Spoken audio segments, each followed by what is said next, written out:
Baik, sebelumnya Assalamualaikum warahmatullahi wabarakatuh. Perkenalkan, saya Khalif Nama Putra dengan NIM 106.20032. Di sini saya akan menjelaskan tentang perbedaan dari gigi insisif sentral rahang bawah, gigi insisif lateral rahang bawah, dan gigi kaninus rahang bawah, atau gigi 41, 42, dan 43. Baik, yang pertama yaitu gigi insisif sentral. Gigi insisif sentral itu saya akan menjelaskan dari beberapa aspek. Yang pertama yaitu dari aspek labial, aspek lingual, aspek mesial, aspek distal, dan aspek insisal. Baik, yang pertama yaitu gigi insisif sentral merupakan gigi bawah pertama yang terdapat di garis median.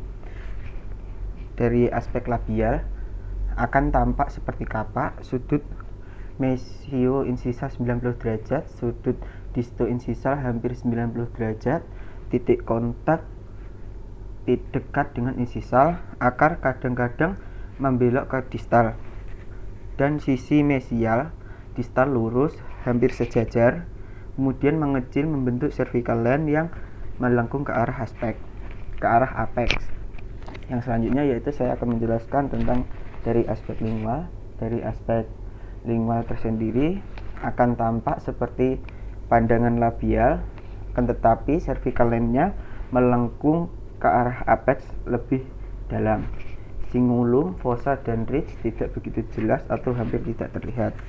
Yang selanjutnya yaitu saya akan menjelaskan dari aspek mesial.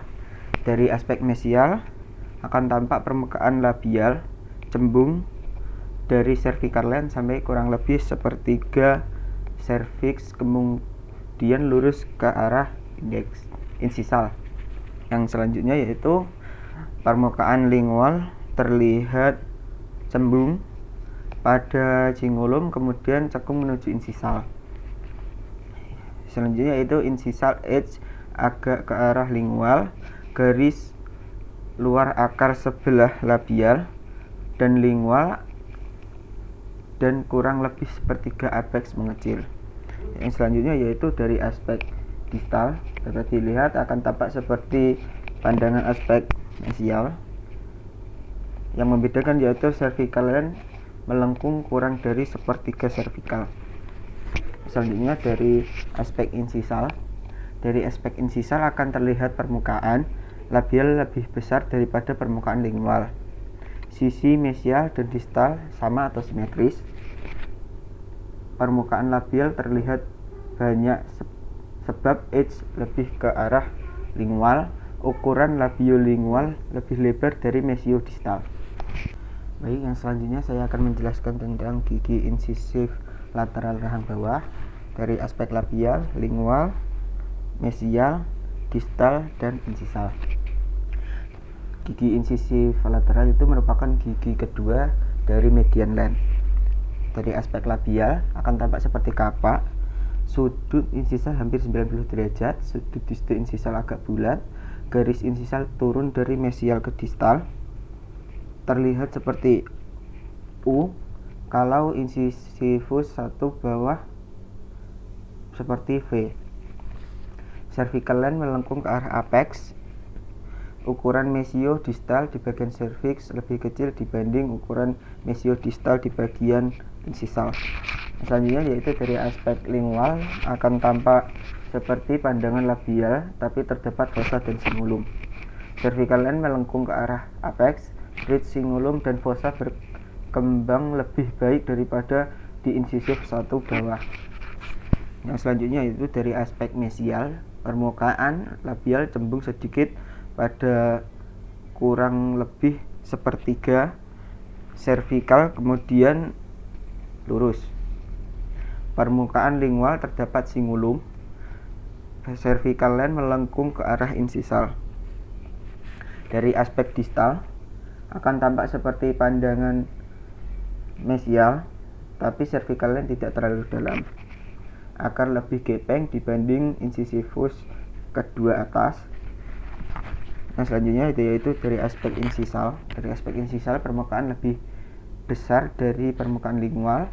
Garis insisal agak miring di mana sebelah distal lebih ke arah lingual.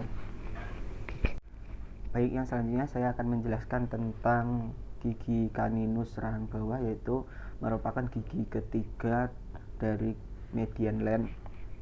Gigi caninus rahang bawah akan saya jelaskan dari aspek labial, lingual, mesial, distal, dan insisal.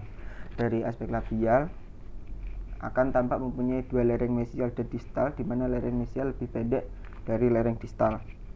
Jarak mesiodistal lebih kecil dari mesiodistal caninus atas. Titik kontak mesial kurang lebih seperempat, sedangkan titik kontak distal kurang lebih sepertiga insisal. Cervical line hampir seperti setengah lingkaran dan melengkung ke arah apex. Yang selanjutnya yaitu dari aspek lingual. Dari aspek lingual akan tampak cingulum, ridge, dan fossa tidak begitu jelas. Cervical line melengkung ke arah apex. Selanjutnya yaitu dari aspek mesial. Dari aspek mesial akan tampak bagian insisal tebal, puncak cus agak ke arah lingual, cervical line melengkung ke arah distal, ke arah insisal. Selanjutnya yaitu dari aspek distal, sama seperti dari pandangan mesial, akan tetapi cervical line tidak sedalam sebelah mesial. Selanjutnya yaitu dari aspek insisal. Dari aspek insisal akan tampak permukaan labial lebih lebar dari permukaan lingual. Garis insisal miring ke arah lingual.